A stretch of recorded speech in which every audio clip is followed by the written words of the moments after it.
Já o advogado é representante, o gerente administrativo, o empregado é representante, e assim sucessivamente. Entendeu? Maria? Bem, eu não vou colocar figurando no seguinte, por que eu estava falando sobre firma? Bota no YouTube. Deixa eu falar depois.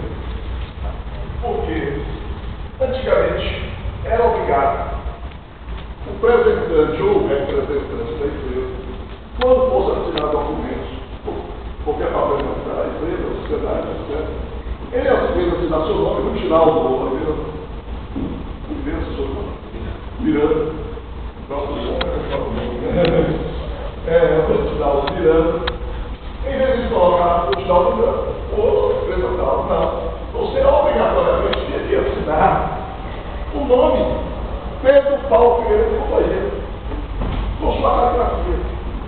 Então, se vocês já tiveram a oportunidade de pegar fazer uma pesquisa, pega um contrato social antigo, ou acho até estimulo isso que vocês façam, né?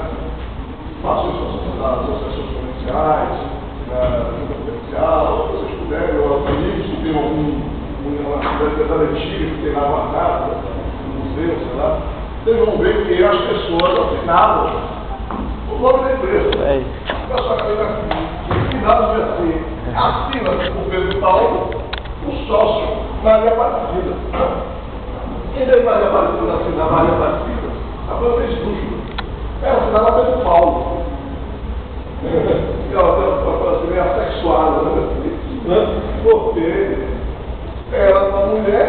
Assinava Pedro Paulo, porque Pedro Paulo é o dono da empresa.